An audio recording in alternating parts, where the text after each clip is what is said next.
Welcome to USA Gymnastics webinars. I'm your host, Lakeisha Hutchison, and today's topic that we'll be covering is working with special needs children. We have today our guest speaker, Special Olympics International Technical Delegate Emeritus for Rhythmic Gymnastics, Cindy Bickman.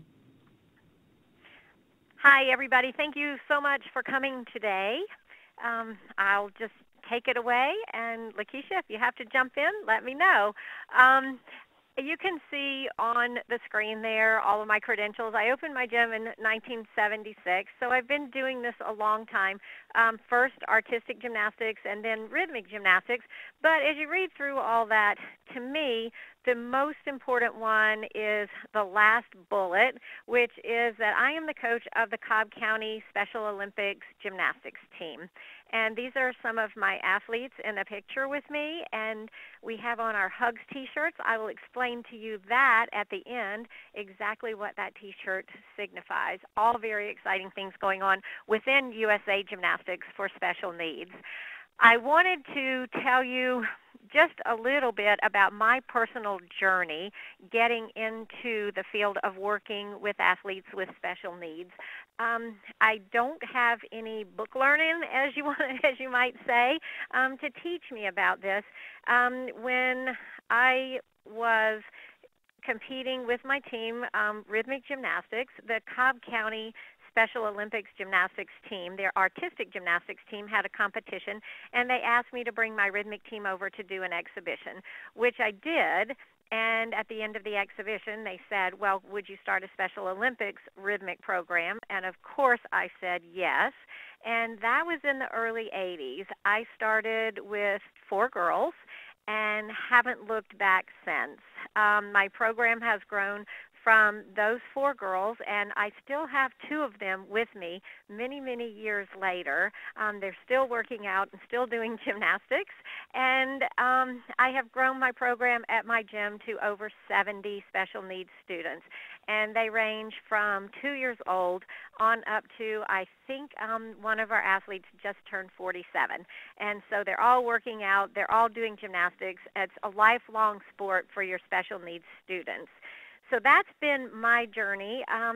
I've had to be self-educated as far as different ways of working with disabilities, different kinds of disabilities, and exactly how to develop a program for athletes with disabilities. I think in gymnastics I was kind of one of the pioneers, and so I'm going to give you the benefit of some of my experience. I can tell you of all of the research and all of the learning and the education I have done that the athletes themselves have been the most valuable teachers to me. And I learn something new every time I walk into the gym. So I have to say a little bit what it means to be the coach of a Special Olympics gymnastics program or a special needs program. I run my program through Special Olympics, so that's why I will refer to that. But when you are the coach of a special needs athlete, you're more than just a person who teaches that athlete skills, and you're more than a person who helps them learn to stretch, helps them do strength, helps them learn routines. You're a life coach for these athletes. And I have to say that when someone introduces you, a special needs student introduces you as their coach, they're not saying this is the person who teaches me gymnastics. They're saying this is the person who believes in me. This is the person who believes in my abilities. This is the person that helps me be successful. And probably the most important thing is this is the person who accepts me for who I am. So for me, yes, I'm a gymnastics coach. I've been teaching all ages from preschoolers on up through adults. I know the technique for all the skills I'm teaching, artistic and rhythmic. I know the skill progressions. I know the drills. Most importantly, I know safety, because when you work with special needs, safety gives you a whole different meaning of things that you have to think about as far as safety is concerned. And I coach each gymnast the way that best suits that gymnast learning style. You have some students who are visual learners, some who are auditory learners, some who are kinesthetic learners. This is all in our Brain and Body course at the USA Gymnastics University, so that would be a good resource for you to learn about all these things. But you have to know, if you have a visual learner, if you stand there and you give them verbal instructions, well, it's just not going to work as well as if you can show that athlete the skill. So when you're dealing with special needs athletes, you go a step farther with everything. You have to show bigger. You have to show more. You have to explain more. Once you find out their learning style or combinations of learning styles, then you really, really have to zero in on that and find creative ways to get your message across. So the first thing you have to know is you are a gymnastics coach. And the next thing you have to know, for me, I am not a medical professional. I am not a doctor. I'm not a physical therapist. I'm not an occupational therapist, but that's okay that I'm not any of those things. I can still coach gymnastics, and I can still coach gymnastics effectively. Yes, I think it's a great thing to educate yourself about disabilities, different kinds of disabilities, what to expect from athletes with disabilities and different kinds of disabilities. But it's okay if you don't know everything about all the disabilities. That would be a lifelong pursuit, and you wouldn't have time to coach gymnastics. And I would venture to say that the doctors, the physical therapists, the occupational therapists, and all the medical professionals don't know what you know about coaching gymnastics. So to make a point, let's go back to that slide just before. To make the point there, there's one thing that we need to talk about, and that is for your athletes who have Down syndrome. A lot of these athletes have low muscle tone. They have very loose joints. And on the other hand, a lot of these athletes have very tight muscles. They're very strong. So within the range of athletes with Down syndrome, you have a lot of different kinds of bodies, a lot of different kinds of intellects that will present themselves to you. But the thing you need to know about athletes with Down syndrome is they need to have a neck X-ray because there is a condition called atlantoaxial instability. And you can read up on that, ask your doctor, but just know that in Special Olympics, if an athlete has an X-ray that says that she or he has atlantoaxial instability, they're not allowed to compete in gymnastics, artistic gymnastics. They can compete or train in rhythmic gymnastics as long as they don't do forward rolls, handstands, cartwheels, any kind of skills that might put stress on their neck. So I encourage you to speak with a medical professional about that atlantoaxial instability, and also the parents if you enroll any students with Down syndrome. Okay. Now, I'm stealing from British Gymnastics here of different models of disabilities. This is first the medical model of disabilities. When you have a child that's born with a disability, there are so many people coming at the parents, telling those parents all the things that child will not be able to do. That child will not be able to learn this. That child physically will not be able to do that. And that's the focus of everything. And so for me, Special Olympics steps in where the doctors leave off. And for all of you, I am hoping that's where gymnastics clubs will step in. And we can show these parents and these students that, yes, they can learn and achieve. I have this particular slide here. The girl on the right is Lonnie. Lonnie has Down syndrome, and this is a dancer that we met up with in a gym in Greece, actually. When Lonnie was born, the doctors told her mom that she would spend her life in a stroller because she had such low muscle tone and she would never be able to even walk, skip, much less do what she's doing in this slide. So this is the medical model of disability. Then we go to the social model of disability. In my lifetime of working with people with disabilities, I've seen a huge shift in this social model of things in the environment. Everything is more accessible to people with disabilities now. I have seen in the last 20, 30 years, people's attitudes change. It used to be we would take the athletes out to dinner and there would be rude comments and rude looks. And now I think people with disabilities are getting to be more the norm, and people are accepting them, and they don't have to stare at them because they're just people like everybody else. And the third one, organizations, policies, practices, and procedures. Do you have any idea how many gymnastics schools, dance schools, karate schools, everything like that have turned away people because they have disabilities without even getting to know those children and those people? So imagine what that is like to a parent, that nobody wants their children. So I have made up the sports model of disabilities myself. I'm not stealing that from British Gymnastics.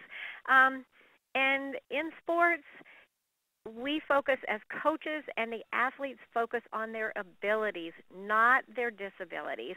We have to find what those athletes are capable of doing and then help them reach their potential. Okay, right, their potential may not be to go to the Olympic Games. Their potential may be to walk across the balance beam unassisted. It's the same kind of goal. They can learn, they can progress. They can participate in mainstream sports and events, inclusion, and that we will talk about later, what USA Gymnastics is doing to foster inclusion in gymnastics. And through sports, not just people with disabilities, but everybody, we learn social skills and we develop our self-esteem. And I think my challenge to you as coaches, and my challenge to myself as a coach, is to find a way so that these students with special needs can come, they can work out in your gym, and they can not just leave your gym every day or after every workout with their self-esteem intact, but they can leave that gym with their self-esteem higher. They think they're better. They think they're learning. They're happy. So that's my challenge to all of us who coach athletes with special needs. Now, you've decided to include gymnasts with disabilities into your program. Okay, that's the first step in your gym. Whoa, can we do this? How do we do this? So what's next? And these things under logistics, we're not going to talk about a lot today because the focus of this webinar should be more on actually coaching these students with the special needs. But these are just some things listed up there that you may need to contact your insurance company, find out what release forms, all things like that, just to make sure that you have all your ducks in a row logistically in order to have these students in your gym. So you have decided to have these athletes. How are you going to organize the class? Well, there are lots of different ways to organize your classes, and I think this is going to depend, number one, on your program and what you feel like you can handle, the amount of staff that you have, the amount of volunteers that you have. You just have to figure out how to work with these students within the framework that you have set up in your gym. It's very good to have a student with special needs and their parents come for an interview and meet you before they just sign up, because that way you can assess what will be the best way to work with the students. There are some students that require private lessons. And I had one student with autism. It was a 5-year-old little boy, and mom, dad, me, and one helper in a small room all had to be there to teach this child. Ultimately, just logistically, it didn't work out for that child to continue in the gym as he grew older, but I think for the short time that we was here, we were able to learn from each other and maybe give him some skills and the parents some ideas of things they could do at home. You can have small groups with one coach per gymnast. or small groups with helpers. And your helpers can be volunteers, they can be parents, they can be what I call unified partners in Special Olympics. And that is a student, gymnastics student without a disability who works and trains with the athlete who has the special needs. So a lot of people are often required when you begin a class with students with special needs. One is for safety. If you have a runner, then you need someone to have hold of that runner or be in really close proximity the whole time. Number one, if that child goes running through a gym full of other classes, that child can be hurt. And number two, they can hurt other students. So running is a big issue that I have found. And we all know we do a lot of circuits in gymnastics because you don't want to have the students standing in line all the time. Well, with a class with students with special needs, sometimes because of safety, you need someone to go with that student or someone to be at each station because they don't always understand how and exactly what they're supposed to do. So you can get into a lot of troubles there. So having small groups with a coach or helpers, that's definitely an option and a very good option. Then you can have a group with several students and one coach, and that will depend on the abilities of the students in the class. Number one, if you have a runner, that's not going to work.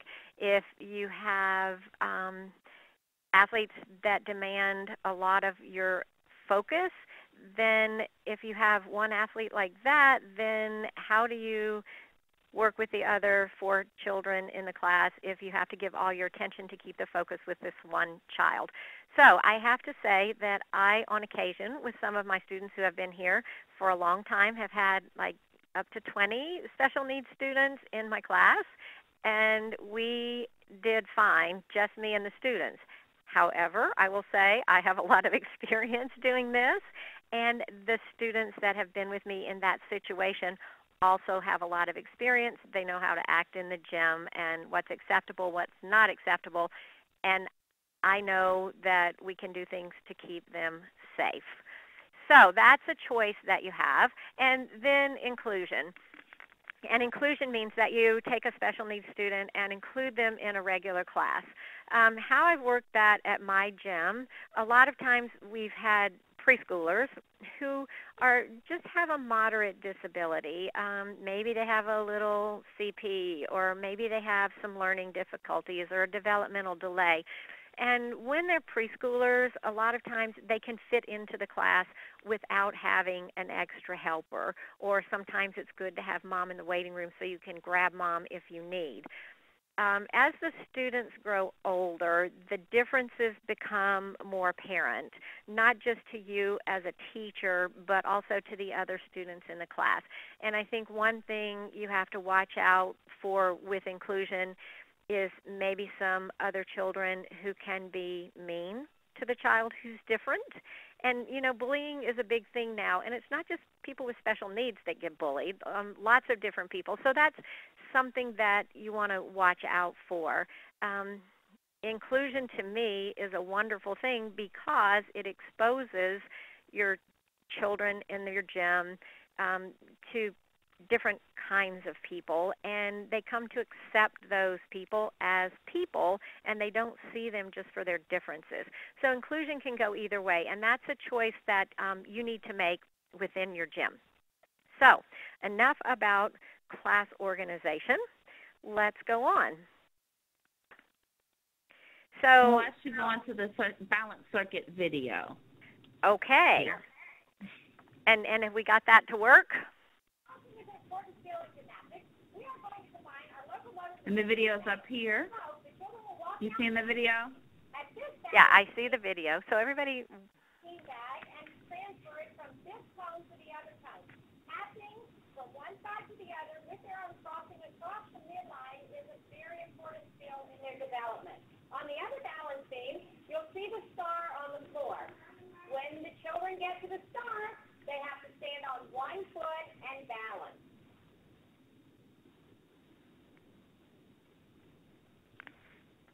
So you can see in this video we have a lot of helpers, we have a lot of parents, but we have all the students active. So I wanted to show you this is one way that works really well in organizing your class. These are young students, and I think actually some of them are from 5 to like 10 years old in this class. We have parents, you can see right now in the yellow balance beam, a sister who is a unified partner who is helping her little sister on the balance beam, and we also have some coaches.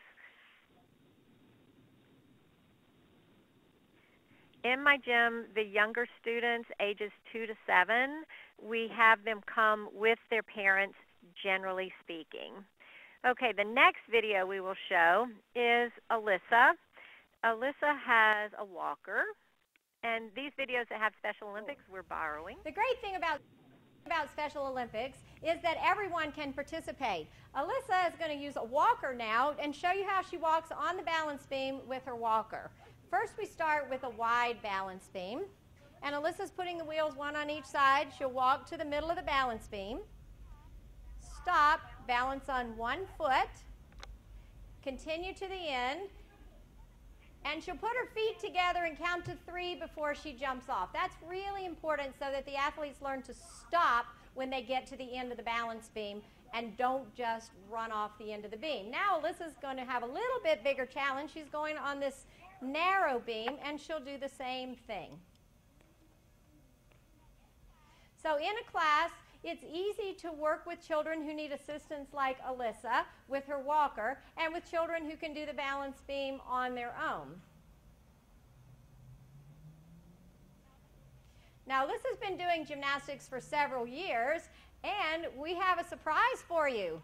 Alyssa is now walking on the balance beam without her walker because her legs have gotten so strong and she's gotten so used to being on the apparatus. So here she goes down the balance beam. And as you can see, Charlotte's not holding her up completely. When Alyssa first started on the balance beam by herself, she had a lot of support from her coach. But as she gets stronger and stronger, then Charlotte can hold less and less. Super, let's go on the narrow beam. Never underestimate the spirit of your Special Olympics athletes. Alyssa pushes herself to do more and more, and because of that spirit within her, she's been able to accomplish things that people probably never thought that she could do. Super job, Alyssa. And now we have one more video of Erin in a wheelchair. Do we have that one, Lakeisha? We do. We have Erin in the wheelchair, and you can kind of just segue into that while we load the video. Okay. I'm showing you this video. It's actually on the USA Gymnastics website. It's Erin, and it's a rhythmic gymnastics video. So take a look at Erin.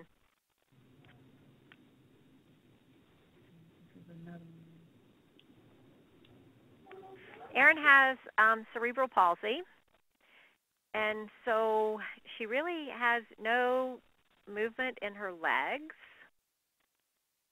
And gymnastics is absolutely the highlight of Erin's week because she comes to the gym and she can succeed and she can move and she can participate with other girls. Erin is not in a one-to-one class. Erin is in a class, our special needs team, with about 12 to 15 other girls who are close to her age. And then you say, okay, this is all good and well for rhythmic gymnastics, but for artistic gymnastics, what do you do? Well, we have those little balance beams on the floor. So when we are at the balance beam, Erin takes her wheelchair and she wheels it with the wheels straddling the balance beam. And she stops in the middle and holds her arms up if she's going to balance on one foot. She gets to the end of the balance beam. She stops her wheelchair, and then she does a little bit more for her dismount. When we do the bars, we get a single bar, and two of us take the bar over to Erin so she can hold on to the bar. and she does bars with everybody else. The same thing with vault. Instead of a springboard, we put a carpet square beside the springboard, and she's in line with all the other girls, and when it's her turn to vault, she drives her wheelchair down, and as she leaves her carpet square, she puts her arms up in the air, and I must say that Erin sticks her landing better than almost anybody else in the class. So I just wanted to show you those videos of Alyssa and Erin and let you know that just because they have a disability, that you can look past the disability and see if you can find a way to work with that athlete in your classes. So now you have everything organized, you have your release forms, and you know a little bit about what you can encounter, and then your first day of class arrives.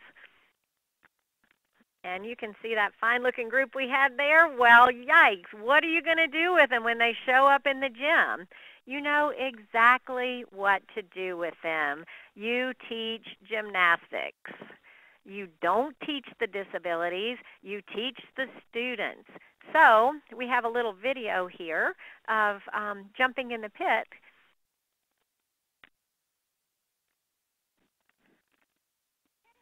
The pit is a great place to practice jumping skills. It's lots of fun for the kids, and it gives them a soft place to land. You have to be very careful with safety with the pit.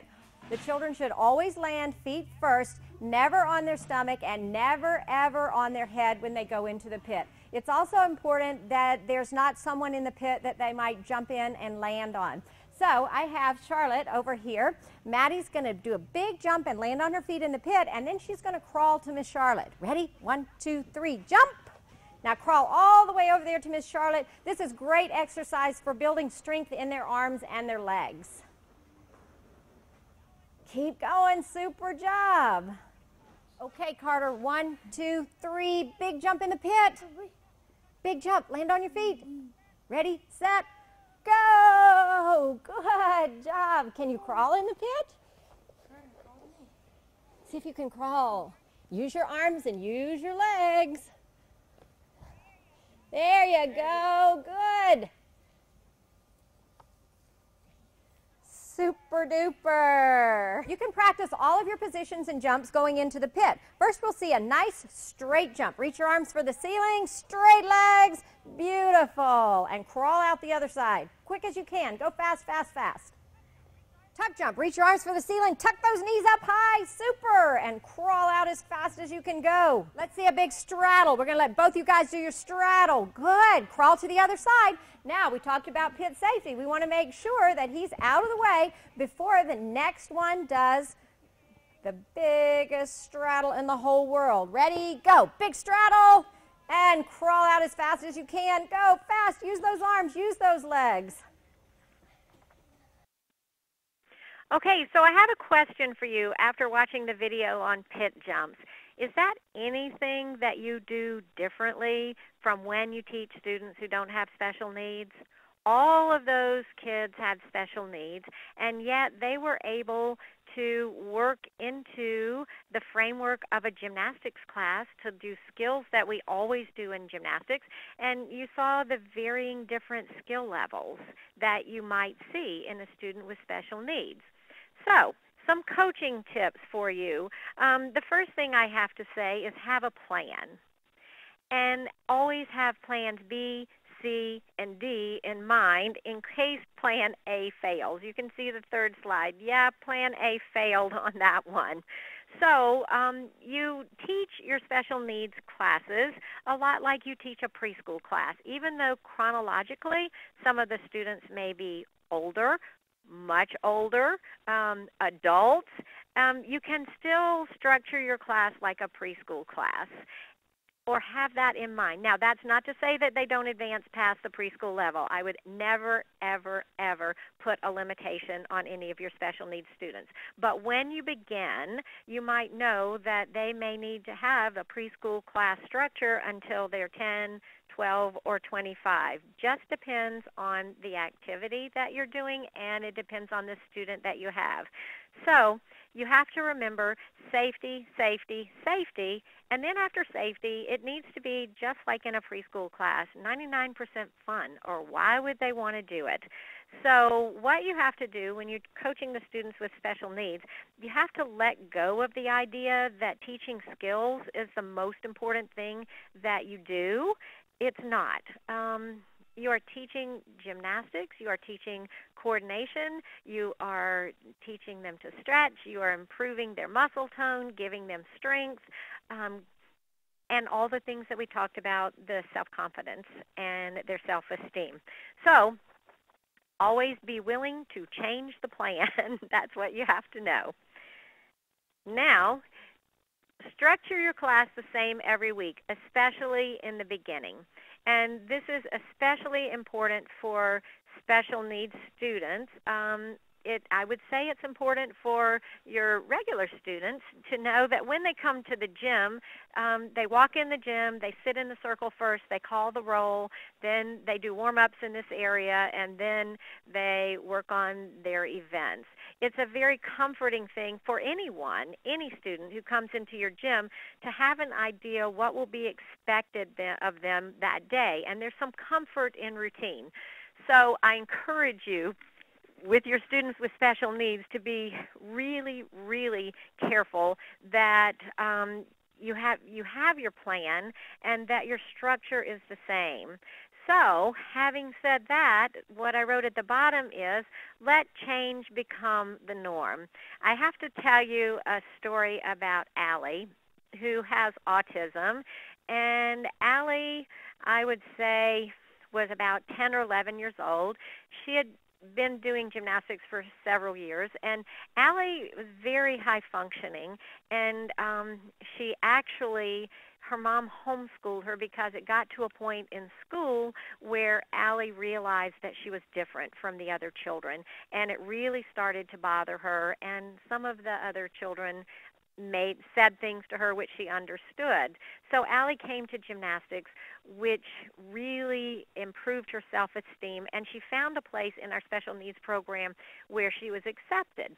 But Allie, because she was very high functioning, worked with Katie, her unified partner. And so every week, Allie and Katie, who were pretty close the same age, would work out together in their class, and they were partners on everything. And then one day Katie was sick, and Allie didn't know what to do.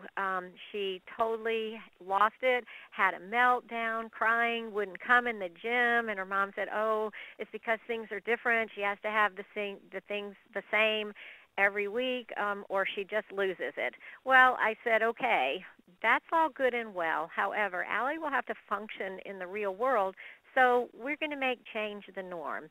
So we began every week to give Allie a different unified partner, sometimes to give her a special needs partner, so that she learned to function in a new way. So after your students are comfortable in the gym and they know it's a safe place to come, then you can start to change things up. And I think that's very important, to change things up, because in life the whole world is not going to be organized to their liking everywhere that they go. Okay, the next thing you have to know is to be creative. Okay, I suspect that every single one of you out there has had a child walk on the balance beam with a piece of foam pit on their head or a bean bag on their head or something like that. So the slide is not too creative, but you have to think of ways to get your message across.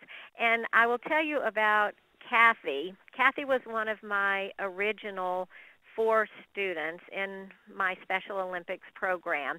Kathy was a teenager when I met her, and now Kathy is in her 40s. She still comes to gymnastics every week, but she sits on the floor now. Kathy has Down syndrome, and I watched her in the beginning go and in Special Olympics progress and learn, and competed up to level 2 in rhythmic gymnastics and level 1 in artistic gymnastics. But now she's very afraid of falling, and she sits on the floor. But she comes to the class every week. She goes in the ballet class. We have a chair. She does the arm movements. She dances in the ballet recital sitting on her chair. So we found ways to have Kathy participate in the class at the level that she is now. And I'll have to tell you, I've known her for so many years, and I know that Kathy loves music. She loves to dance. And now, because of her fear of falling, she really, really is frightened of the balance beam. And we have the wide balance beam, and so she will do fine on it as long as I help her, and I know that in my mind. If I thought it was unsafe, I wouldn't never ask her to get on the balance beam. But to get her on the balance beam, she stands there, I hold her hands, and we do the hokey pokey. It's you put your right foot up, you put your left foot up, and you shake it all about, and she gets up and shakes, and then she walks on the balance beam. But that is the only way that I can get her on the balance beam now. So just think of ways to get your point across and to find a way to make the activities fun, safe, and possible. Now, they say Special Olympics is for athletes with intellectual disabilities. So now we go beyond that. With our gymnastics classes, we have students with physical disabilities. Now, for your students with intellectual disabilities, they say they don't remember anything. That would be so not true. Teaching your students with special needs will make you such a better gymnastics teacher in the long run, because you need to teach the skills right the first time. You don't have a chance to go back and make changes later. So if you teach a skill, if you teach a drill, if you teach a routine, then you better be prepared to teach that correctly. And I will say that there have been many times that I have tried to teach a skill and it wasn't working, and I had to backtrack several steps and think, okay, what drill goes before this? What drill goes before that? Before I spend a lot of time teaching a skill that the athlete intellectually or physically just has no chance of success. Because then if I try to continue teaching the whole skill, they will just teach it, they will learn it sloppy and have bad habits that we won't be able to correct. So the pictures that I chose for this is Rachel, and she competes. And Rachel, when she learns her routines, we teach the salute at the beginning of the routine and the salute at the end of the routine as a part of the routine. You can't teach the routine on the balance beam and then easily go back and add the salute in later. So this is just a hint that figure out what the end result is going to be and then teach it how you want it to be.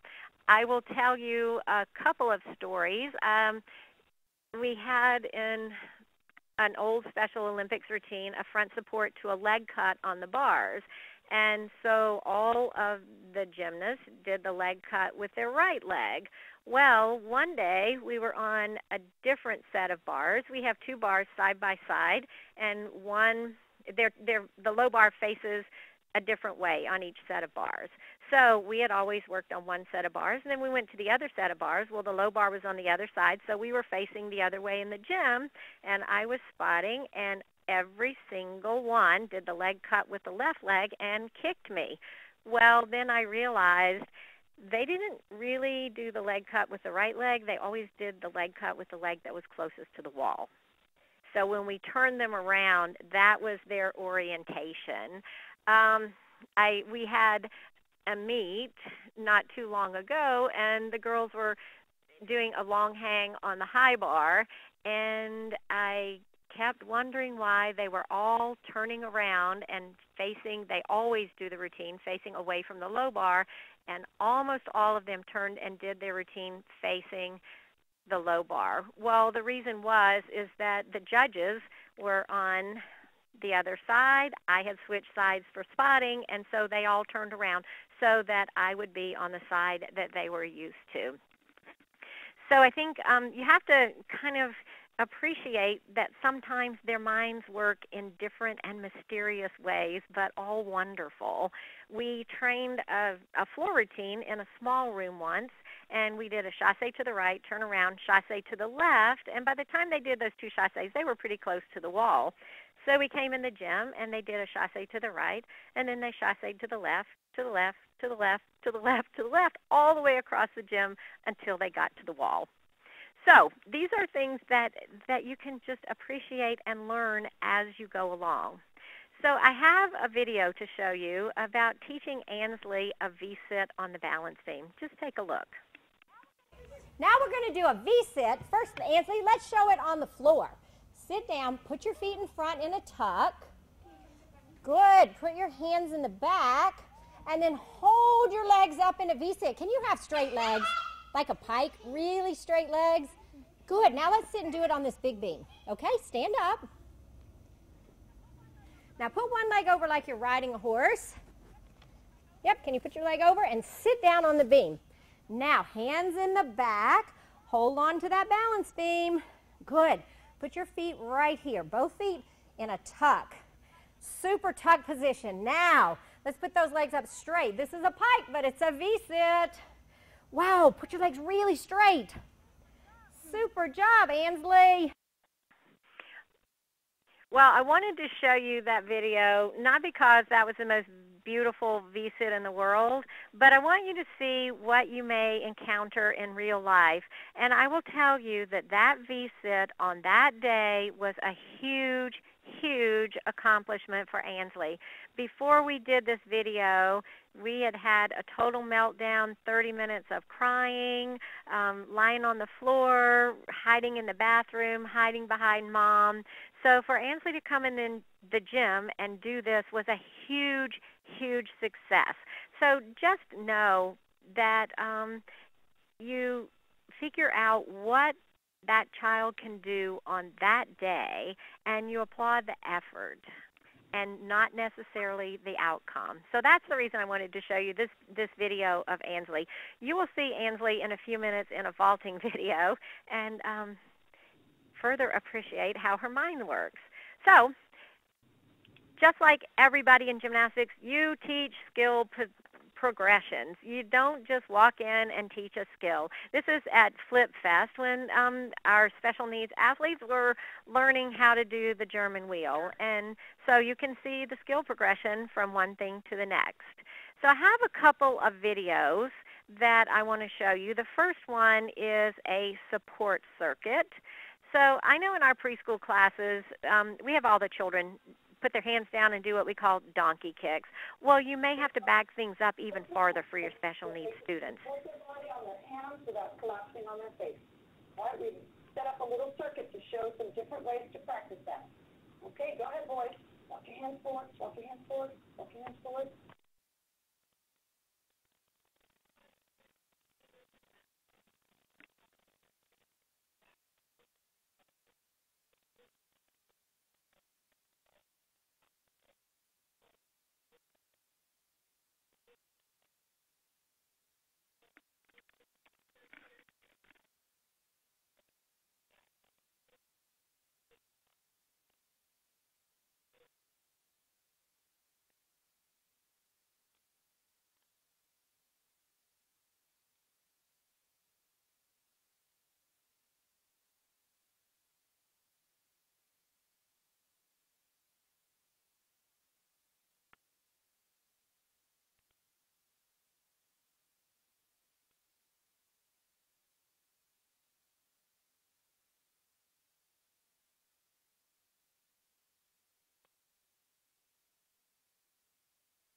So you can see in this video that we have someone at each station. These students are capable of going from one station to the next by themselves.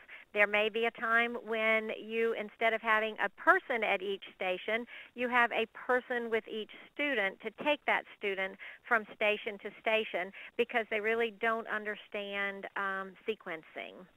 And you can see in this video we've found creative ways to teach hand support so that we can give the students the idea of holding their weight on their hands. And it also gives us as coaches an idea of what they might be capable of doing when we ask them to do a handstand or a cartwheel or any kind of hand support, which is so important in gymnastics.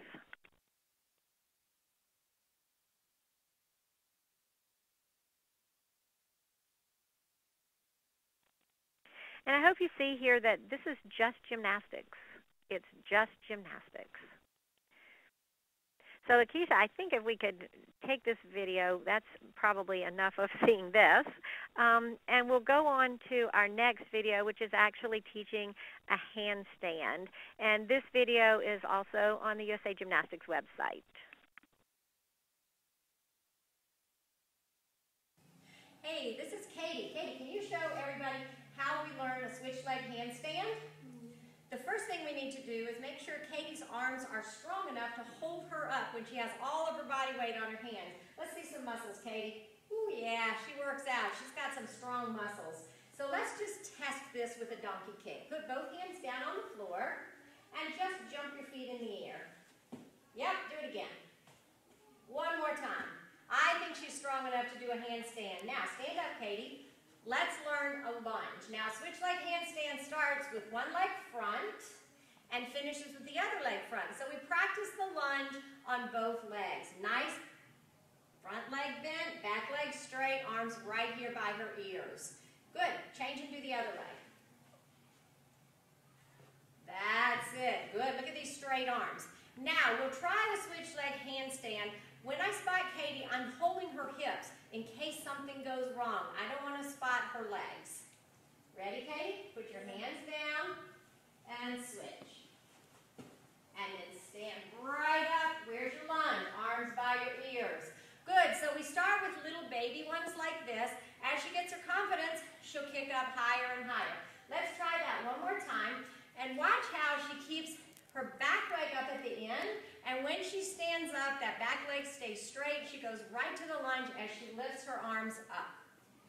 Let's put that left foot right in front again. All right, arms up. Make a good lunge, hands down, and kick, switch your legs, and stand right up. Good, we're gonna do that one more time. That was kind of a double kick, and sometimes we get the legs confused. So we practice one switch while you're up in the air. Okay. Left leg front, arms up. Other leg, arms up. Good. Now, can you try this all by yourself? Yes, I think you can do it. Here we go. And finish with your arms up. I think she does better by herself than she does with me spotting, right? Yeah. Okay, great job. Thanks, Katie. Welcome. So you can see one issue that you may encounter in this video is knowing right from left and which foot goes front. And so as a coach, that's something that you need to watch out for. You need to know your students. You need to know which leg they put front in the handstand. You need to know which one might walk to the end of the beam and jump off without stopping, because that will be a safety issue when they get on the high beam. You need to know which ones, when they dismount off the beam or when they jump off the vaulting table, which ones like to crash and burn. So know your students and know what to expect of them. Now we will do one other set of progressions, and this is vaulting. And here we have vaulting onto the spotting block. Watch Ansley and watch what she does when I tell her about putting her hands on this block. As a transition to learn how to vault onto the vaulting table, we've used a low spotting box. First, we'll have Kylie put her hands there and just jump. Can you jump up and down on the springboard? Yes. Show me, like this. Jump 5 times. Ready, go. 1, 2, 3, 4, 5. Super. Now, she's learned her tuck position on the floor. So we will ask her to jump 3 jumps and then make a tuck or a squat on top of this box. Can you do it? Yes. I think so. Here we go. Ready? 1, 2, 3, and up. Put your feet on. Can you put your feet on and make a squat? Yes. Yes, let's see. Stand up. Good. Now stand up. Walk to the edge of the box. Count 1, 2, 3, and jump and land in the hoop and stick it. Arms up. Hold those arms up. Stand up tall. Ta-da! And eventually, what we can have them do is just run, jump on the springboard, and go right to the squat, just like they'll do when they learn to vault onto the vaulting table.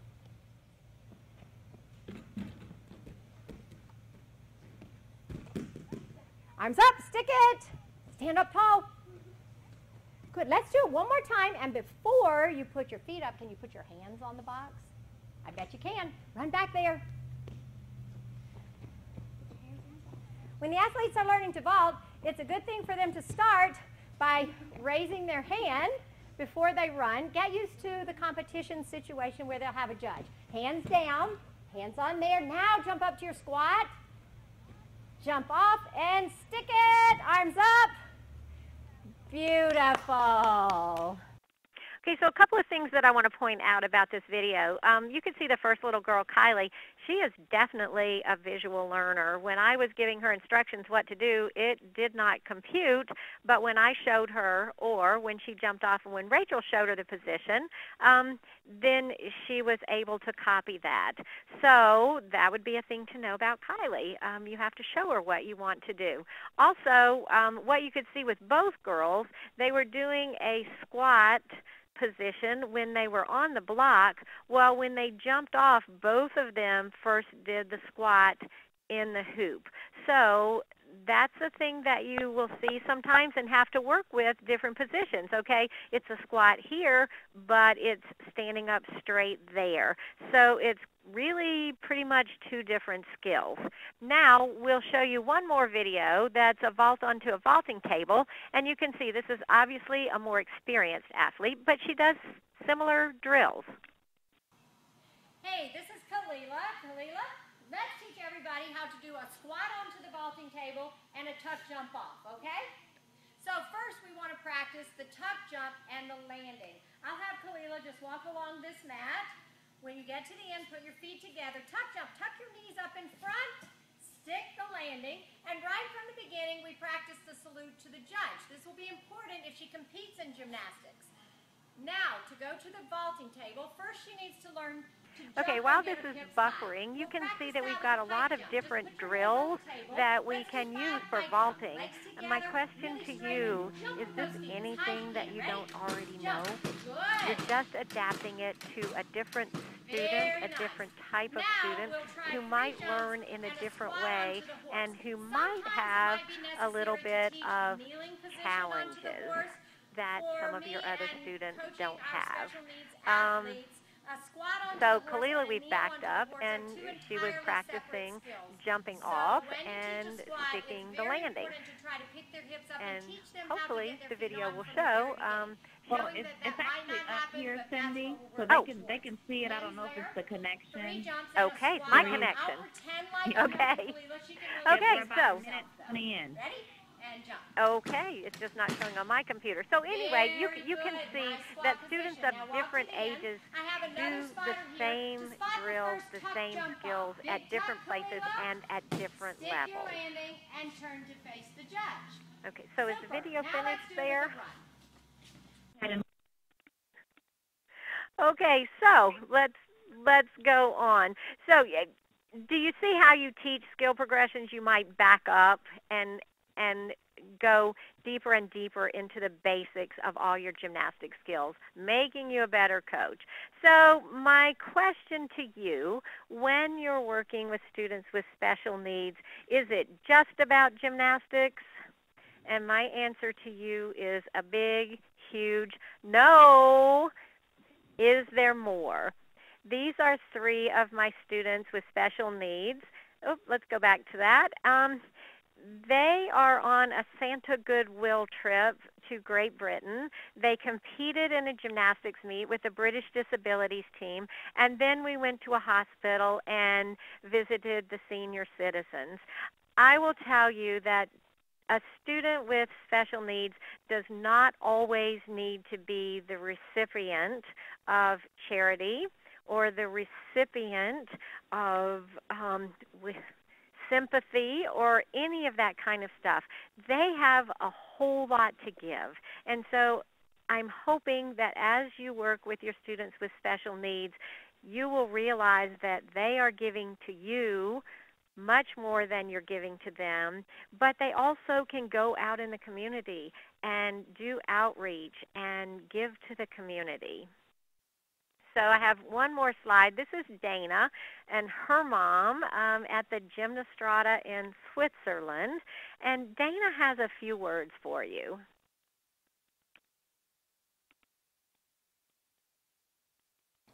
everyone. My name is Dana, and I really like gymnastics, and I like to work out and hang out with my friends. And I want you to know that a girl like me can do whatever a typical gymnast So can Dana's do. just talking about her experience here, and we'll kind of just narrate it a And little I bit have if the learned sound is great a little hard skills. to hear. And now, And you see, and everyone, if you want to continue watch on, Cindy, this. she's doing some of the rhythmic skills here. Right. And That, I was again, are no wondering, different than what you would will see normally, please open your hearts and actually a and lot open very your good gyms skills to girls like me that she's with executing special very well. needs. And so Dana's asking you to open your hearts and open your gyms to girls like her who have special needs. So, in conclusion, I have to say thank you for coming. Thank you for opening your gyms. Thank you for opening your hearts. And I hope you will appreciate the abilities rather than the disabilities of these students, and maybe come to view disabilities as challenges, not so much a limiting factor. So the resources that you have, you are always welcome to email me. I do reply to emails. I would welcome hearing from you, hearing what you're doing. Look on the USA Gymnastics website. We have a page dedicated to special needs now. We have a brochure on how to start the program in your gym, and we have a lot of resources and information on the special needs page. We also have resources through Special Olympics. You can Google that and find your local or the national program. But the exciting things I want to tell you that are going on within USA Gymnastics for your students with special needs. We have just started what we call the HUGS program, and HUGS stands for Hope Unites Gymnastics with Special Athletes. And we have had 2 pilot meets this weekend, another pilot meet in the Women's Excel program, the Ruby division, which will be athletes with special needs of all levels. And then athletes who progress through the levels would be able to compete at the bronze, silver, or gold level with a HUGS designation. So I'm very excited that USA Gymnastics has gotten behind this program. Also, if you go in the Gymnastics for All program in Team Gym, for many years we've had Team Gym programs for students with special needs. We have unified teams who have competed in the national championships and all around the United States, and as well as we have had some teams that are comprised solely of students with special needs. Also in Gymnastics for All, we have the Gym Fest, and you could see a lot of the pictures of my team. This will be our 5th Gymnastrada this year in Finland, and we have represented the United States in the 2 Gym for Life World Challenges. And I will tell you that the reception of the teams that include disabilities, athletes with disabilities, is just great. And if you looked at the very first slide of my team, this was from South Africa. We had people from 11 to 73 all performing gymnastics. We had competitive gymnasts. We had gymnasts with special needs and their parents, many of whom are senior citizens. So, what's a special need after all? So thank you so much for coming today. And do we have any questions? Thank you. Actually, we don't have any questions at this point. I think, actually we do. We just have one question. And again, Cindy, we want to thank you so much for doing this. This is a wonderful presentation. Our first question asks, how do you price classes for special needs students? Well, okay. That's a loaded question to ask me, because my program is run through Special Olympics, which is a volunteer organization. So at my gym, the students pay the registration fee, but we don't charge for the classes. That's I think not the norm. And I understand. I am so fortunate that at my gym I am able to do that. How you price the classes depends on the structure that you choose for your gym. I would say that if they have special like individual private lessons, that it is within reason to charge the private lesson fee like you would any other students. Also, knowing that you may not be able to do the length of time, price it accordingly. You may have to cut the time. Some students, maybe 15 minutes is the maximum that they can come and do a class. So base it on that. And I would say the same thing for your classes. You might price them the same as other classes. Now, having said that, I will tell you that you can get a lot of community support of people that would want to sponsor some of your special needs classes because, you know, let's face it, the students that have special needs have a lot of doctors, they have a lot of therapists, and their parents have a lot of added expenses. And also a lot of times the parents can't work because they are devoted full-time to taking care of that child. So you can create a nonprofit and get donations. I've known several gyms that did that to help cover your program, and just community support from individuals in the community or within your gym. So I hope that answers that. That's a question that you just have to look at your gym and see what works within your program. Right. I think that's the perfect answer. Every program is a little different with the setup and how you wish to run your gym.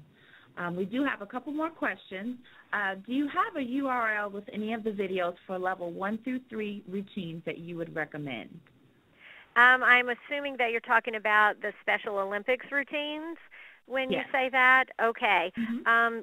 Yes, what you should do is go to the Special Olympics International website, and it's specialolympics.org, or just Google it, and go to Our Sports, and then click on Artistic Gymnastics. The videos are streaming there, and so level 1 and 2 in Special Olympics right now are compulsory routines. Level 3 is a skill list. So there will not be routines shown for level 3. If you want a DVD mailed to you, you have my email address. Send me an email, and I will have Special Olympics mail you a DVD of the routines. Or I think there's a place on the Special Olympics website that you can request a DVD. And for the rhythmic routines, those you would just follow the same procedure, and all of the rhythmic routines will come up. For those of you who are doing Special Olympics and rhythmic gymnastics, all of those routines will change this summer. Okay, perfect. And is there a company or a site that you recommend for ordering larger size leotards? Absolutely.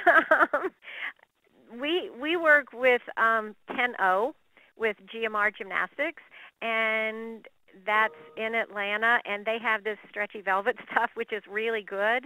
And what they have done for us is, for the athletes that don't fit into the regular size, I think for the large and extra large sizes and double X, we also have a full figure version. And then for the athletes who are really large, then we have been able to send in measurements, and they create a pattern and make the leotards for us. I do know also that GymKen, a number of years ago, asked for measurements for all of the special needs students, and they developed a line of leotards for Down syndrome, which some of them are heavier.